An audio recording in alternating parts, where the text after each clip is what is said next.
حي على الفلاح. The topic was finding excuses for someone when they've done something. And I was trying to explain that having a good thought of someone when they've done something that's not criminal is actually an act of worship. It's a duty that you have, regarding someone else.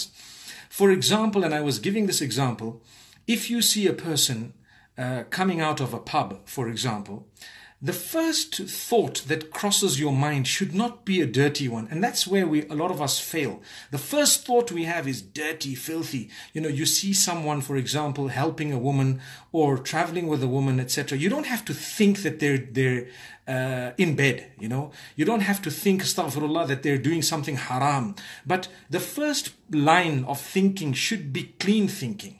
And if it doesn't concern you, you can forget about it and stop at that clean thinking and let it be. That's called husnul dhann, to have the good perception of someone else.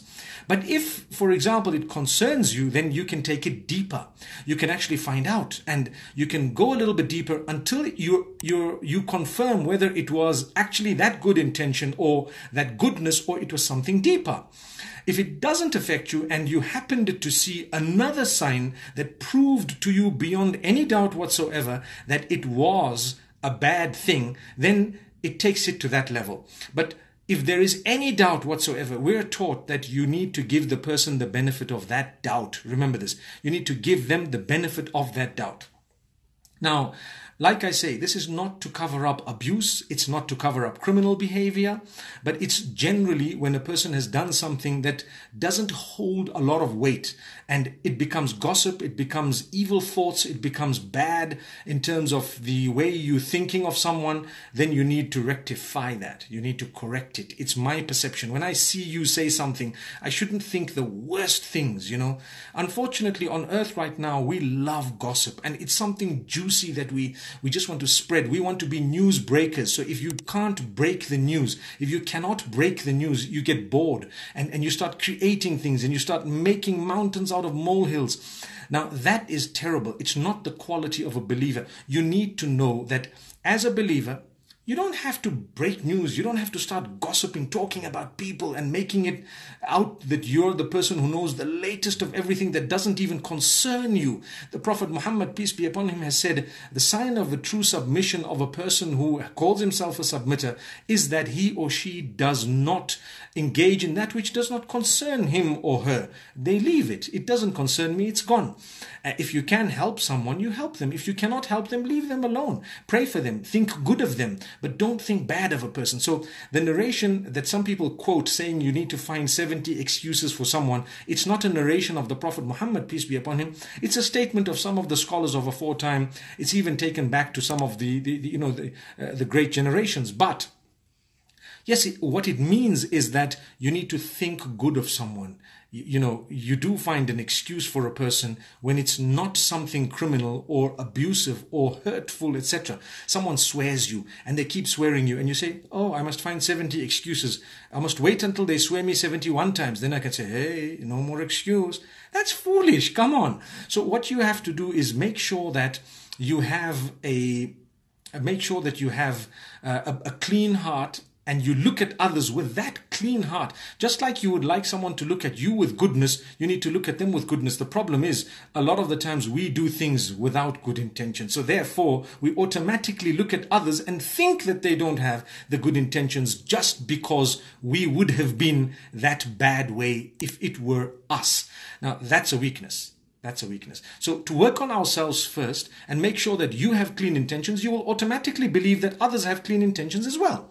Very interesting, right? So this was just a clarification because people have been asking me about this so-called hadith of finding 70 excuses, and they say, look, doesn't it cover up abuse? And isn't it that, we would suffer if we kept on thinking good of people? No, if it's connected to your suffering, you don't even have to think any good. You need to tackle that. If someone swears you, abuses you, stolen your wealth, done something wrong to you, usurps your rights and keeps on, exploiting you, you need to make sure you don't just look for excuses for that exploitation. You deal with it. Subhanallah. May Allah grant us ease. But if a person happens to be doing something else, you don't have to think the worst of them. Like I've given you one or two examples. There are a lot of other examples. Someone gets 100% in the exam. You don't have to think they cheated. Look for something good. Say, no, they worked hard, even though they don't normally get that result, but they've got it. If people have scored goals or played cricket and won, you don't have to think that there was match fixing. That's what we mean when we say, think good, find a good excuse, think good about people. So they played it and they won. People have a lot of money. Don't say that they're dealing in drugs. That's what people do. Or they're doing something illegal. It's not necessary that that's what happened. The first line of thought should be the cleanest line of thought. If after that it is proven beyond doubt that indeed they did something that was clandestine, in that particular case, you may then, go to that level, like I said. But the moral of what I said this evening is, let's think good about each other. Let's try and learn to love each other. Let's try and learn to think good things. Even if someone's made a mistake, are you going to correct them or you're going to make the matters worse? And this is why when I have a problem with someone, I promise you, if they're dear to me, even if they're in another city or country, I sometimes would travel to them, would listen from them, hear them out, so to speak, clarify, maybe give them advice, and let them know what I feel about it as a friend, as an acquaintance, someone who cares for them, and then I'd go back. That's it. That's Islam. The difficulty with us, we think the worst things. We remove people from faith based on something that we haven't even spoken to them about. We haven't clarified things, but that's what's happening. It's a disease. We claim that it's part of what Allah has taught us and Allah expects from us, but that's not true. We need to understand. If it affects you, and if your right has been usurped, and you're being abused, in that case, yes indeed, you may want to claim that right, you may want to question, etc. But if it's not concerning you, leave it alone. And if it is concerning the ummah at large, you may clarify it firsthand, not secondhand. Never ever secondhand. First-hand clarification. If you're not prepared to make a first-hand clarification, you should not even comment. May the Almighty bless us all, and may we be protected from the harm of our own tongues and our own systems, because we do it to others, it's done to us, and that way we're failing.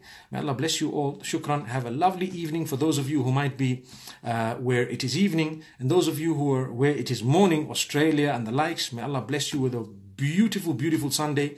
And those of you who are still going to, still having the afternoon of Saturday or the day of Saturday, America, may Allah grant you blessings as well. In a nutshell, may we all be blessed. Ameen. Assalamu alaikum wa rahmatullah.